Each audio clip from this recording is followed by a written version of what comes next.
Assalamualaikum warahmatullahi wabarakatuh. Anak-anakku kelas 7A yang Bu Guru banggakan. Bagaimana kabar kalian pada pagi hari ini? Semoga semuanya tetap semangat dan dalam keadaan sehat walafiat. Alhamdulillahirabbil alamin, bertemu kembali dengan saya Bu Indrasti di KBM Daring mata pelajaran Sejarah Kebudayaan Islam. Seperti yang telah Bu Guru kirim catatan di minggu yang lalu, itu pelajaran pertama itu adalah tentang Nabi Muhammad Shallallahu Alaihi Wasallam sebagai rahmat bagi seluruh alam semesta. Anak-anakku kelas 7A, di minggu yang lalu kita telah belajar tentang keadaan masyarakat Arab sebelum Islam. Kemarin sudah kalian tulis ya. Sekarang lanjutan dari keadaan masyarakat Arab sebelum Islam. Jadi secara garis besar penduduk di Arab itu dibagi menjadi dua, ada penduduk kota dan penduduk desa. Pada masyarakat Arab sebelum Islam itu kita kenal sebagai masa jahiliyah atau masa kebodohan.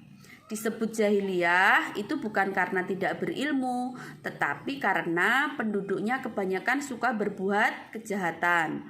Mereka suka berperang, membunuh, bahkan yang paling terburuk adalah kaum wanita itu dianggap sebagai kaum yang rendah, sehingga kalau ada bayi perempuan itu dikubur hidup-hidup. Itulah kebiasaan buruk masyarakat Arab sebelum Islam. Selanjutnya, anak-anakku, nah inilah yang akan menjadi misi dari Nabi Muhammad sebagai rahmatan lil alamin. Nah, sebelum kita ke misi, kita juga harus tahu dulu tentang cerita tentang kelahiran Nabi Muhammad. Anak-anak pasti sudah tahu nggak? Bu Guru yakin kalian sudah pernah mendengar, sudah pernah membaca mungkin cerita tentang Nabi Muhammad dari TPA, mungkin dari guru agama kalian ketika di SD atau di MI. Selanjutnya juga tentang cerita kerasulan Nabi Muhammad, kapan beliau diangkat menjadi rasul dan bagaimana proses pengangkatan beliau. Itu juga cerita Nabi Muhammad. Bu Guru yakin sudah pernah disampaikan pada jenjang sebelumnya. Selanjutnya anak-anakku, Nabi Muhammad itu mendapatkan wahyu yang pertama itu adalah surat Al-Alaq ayat 1-5. Nah, itu sebagai tanda diangkatnya Nabi Muhammad sebagai nabi dan rasul. Nah, kemudian yang kedua mendapatkan wahyu surat Al-Mudaththir ayat 1-7. Dengan turunnya wahyu yang kedua ini, maka beliau memulai dakwah. Nah, dakwah beliau itu ada dua cara, yaitu ada sembunyi-sembunyi dan terang-terangan. Yang pertama yang dilakukan adalah secara sembunyi-sembunyi. Sasaran yang pertama siapa? Yang pertama mestinya istrinya Siti Khadijah. Kemudian ada keponakannya yaitu Ali bin Abi Thalib, ada Abu Bakar sahabatnya, dan ada pembantunya yaitu Zaid bin Haris. Nah, orang-orang ini disebut sebagai apa? As-sabiqunal awalun. Nah, ini Bu Guru tuliskan ada 11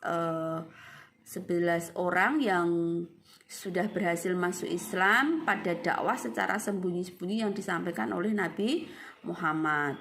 Orang-orang yang tersebut itu dikenal sebagai apa? As-sabiqunal awalun, orang-orang yang pertama masuk Islam.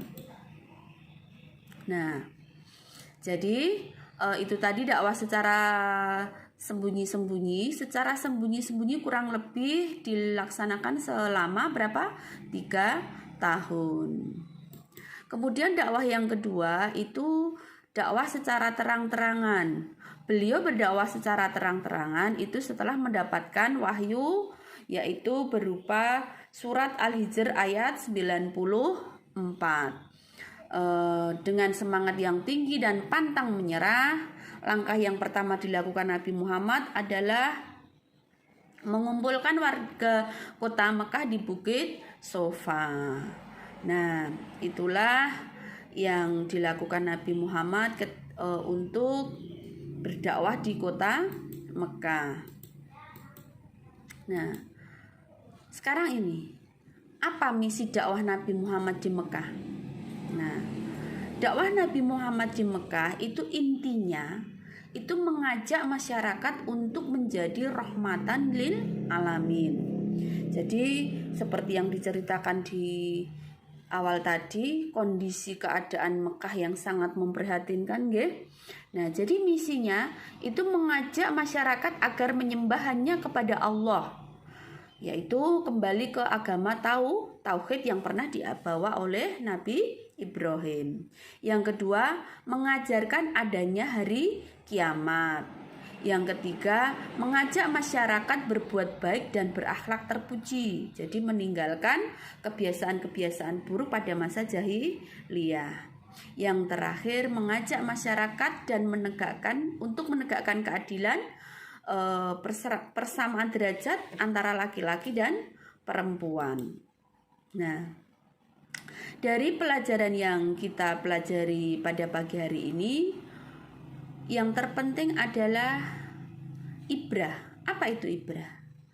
Hikmah dakwah Nabi Muhammad ketika di Mekah.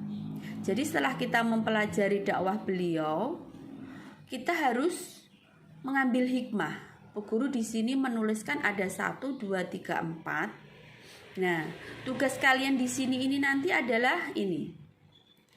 Menuliskan hikmah dakwah Nabi Muhammad di Mekah. Yang pertama, kepribadian Nabi yang mempunyai sifat sidik. Nah, kita tahu ya, sifat Nabi Muhammad ada 4. Ada sidik, amanah, tabligh, dan fatonah. Yang kedua, tidak pernah menyerah dalam berdakwah walaupun banyak ancaman yang dihadapi. Yang ketiga, berani berkorban harta benda dan nyawa. Yang keempat, dalam berdakwah selalu menggunakan siasat atau cara yang baik dan bertahap. Tadi nggih, tahap yang pertama sembunyi-sembunyi itu guna menyusun kekuatan.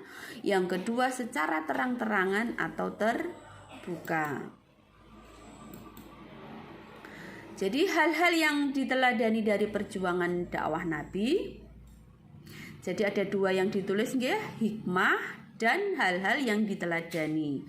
Hal-hal yang diteladani ini mohon juga nanti anak-anak tulis di buku catatan. Ada 1, 2, 3, 4, 5, 6 yang Bu Guru tuliskan di sini. Jadi yang dapat kita teladani adalah sikap terpuji sebagaimana sifat yang dicontohkan Nabi. Yang kedua, dalam melakukan segala sesuatu itu harus matang, harus sungguh-sungguh, tidak boleh menyerah, harus disertai doa. Yang ketiga, berani berkorban dan bertanggung jawab. Yang keempat, berdakwah secara terbuka. Yang kelima, melakukan hijrah untuk menyusun kekuatan. Yang keempat, menyandarkan keberhasilan kepada Allah Subhanahu wa Ta'ala. Demikian anak-anakku yang dapat Bu Guru sampaikan. Semoga bermanfaat. Jadi tugas pada pagi hari ini ada 2, yaitu menulis ibrah atau hikmah pada dakwah Nabi Muhammad di Mekah. Yang kedua, menulis hal-hal yang perlu diteladani dalam perjuangan dakwah Nabi Muhammad. Cukup sekian dari Bu Guru, kurang lebihnya mohon dimaafkan. Sekian, wassalamualaikum warahmatullahi wabarakatuh.